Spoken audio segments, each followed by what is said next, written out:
कि कान्हे बन दुखिया हरवा, कान्हे बन दुखिया हरवा छैला जवान रे, कान्हे बन दुखिया हरवा छैला जवान रे। बलमा सिपहिया मोरा देवरा किसान रे, बलमा सिपहिया मोरा देवरा किसान रे। कान्हे बन दुखिया हरवा, कान्हे बन दुखिया हरवा छैला जवान रे। बलमा सिपहिया मोरा देवरा किसान रे, बलमा सिपहिया मोरा देवरा किसान रे।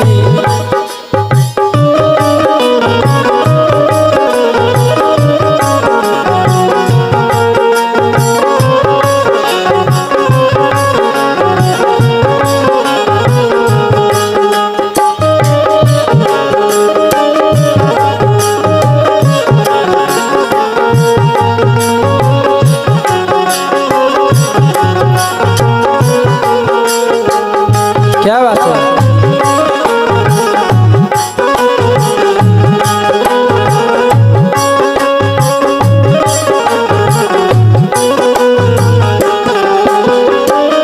राजा जी के माथे टोपी देवरा के पगड़ी,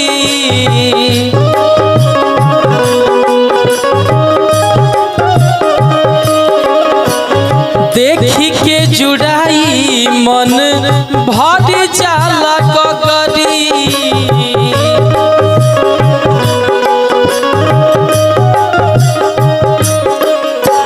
राजा जी के माथे टोपी देवरा के पगड़ी, देखी के जुड़ाई मन भर जाला गगरी। गैया कहेला दुनो, गैया कहेला दुनो काम ई महान रे। बलमा सिपहिया मोरा देवरा किसान रे, बलमा सिपहिया मोरा देवरा किसान रे।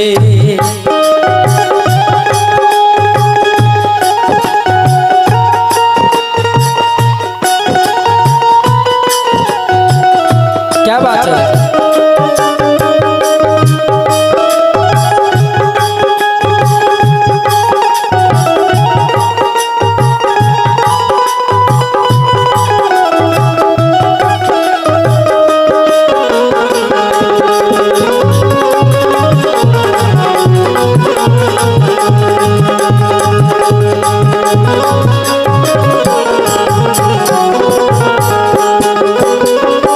सीमावा पगोली सैया धड़ धड़ चलावेले,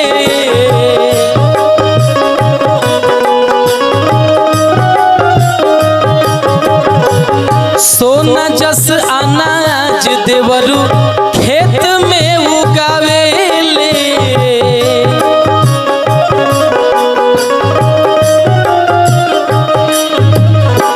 सीमावा पगोली सैया धड़ धड़ चलावेले, सोनायस अनाज देवरू खेत में उगावेले। हियावा के जान हमर, हियावा के जान हो, हियावा के जान हमर देशवा के शान रे। बलमा सिपहिया मोरा देवरा किसान रे, बलमा सिपहिया मोरा देवरा किसान रे।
अमित पे हमारा देशवा के शान बा अपना पिया पर हमारा बहुत गुमान बा। गावस भोजपुरी में गावस भोजपुरी में गावस भोजपुरी में नया नया गान रे देवरा सिपहिया मोरा देवरा किसान रे बलमा सिपहिया मोरा देवरा किसान रे। कान्हे बन दुखिया हरवा कान्हे बन दुखिया हो कान्हे बन दुखिया हरवा छैला जवान रे बलमा सिपहिया मोरा देवरा किसान रे